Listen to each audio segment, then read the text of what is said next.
Assalamualaikum warahmatullahi wabarakatuh. Perkenalkan, nama saya Rayana, NIM 1904411003 dari kelas 5B Analisis dan Perancangan Sistem. Di sini saya akan menjelaskan yaitu deskripsi kasus, yaitu perusahaan N akan membuat sistem informasi pelayanan berbasis web pada kantor Kelurahan Tompotika, Kota Palopo. Adapun visi misi yang dimiliki oleh kantor kelurahan tersebut adalah visi menjadikan Kelurahan Tompotika yang lebih maju dan inovatif. Misi mewujudkan pemerintahan yang baik melalui peningkatan pelayanan kepada masyarakat. Tujuan pembuatan sistem informasi adalah 1. Untuk mengefisienkan waktu dalam pengurusan surat di kantor kelurahan. Yang kedua itu peningkatan pelayanan di bidang informasi.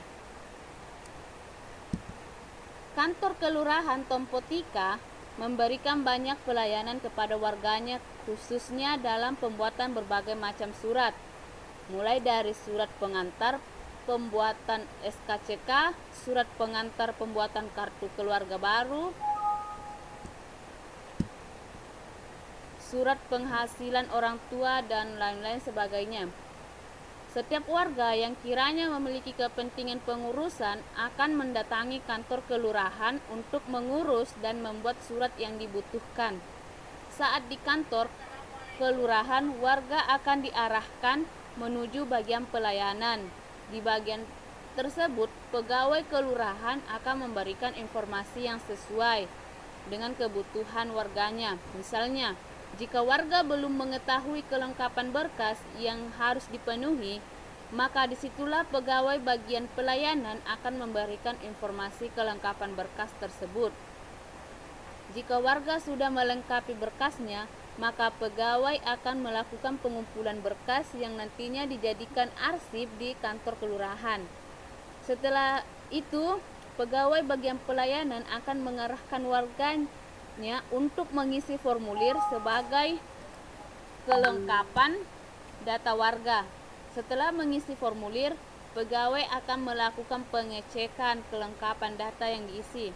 Lalu setelah data formulir sudah dilengkapi, maka surat yang diajukan akan dibuatkan.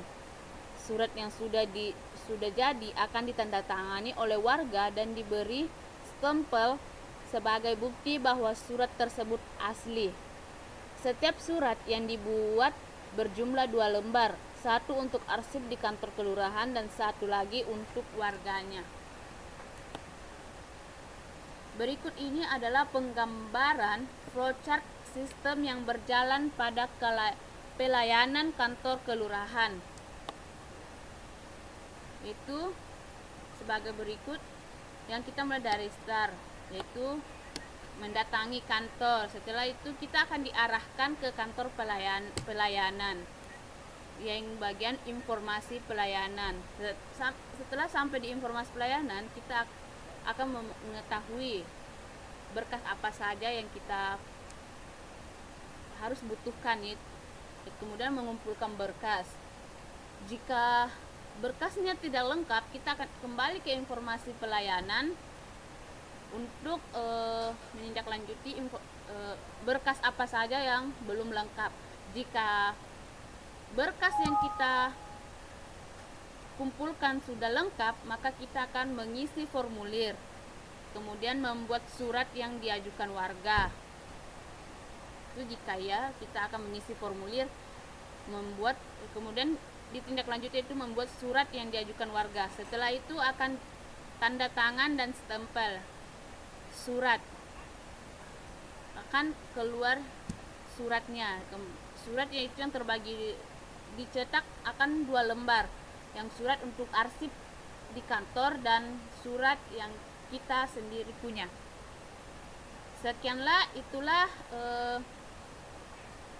hasil presentasi dari saya sendiri. Kurang lebihnya mohon dimaafkan. Wabillahi taufiq wal hidayah. Wassalamualaikum warahmatullahi wabarakatuh.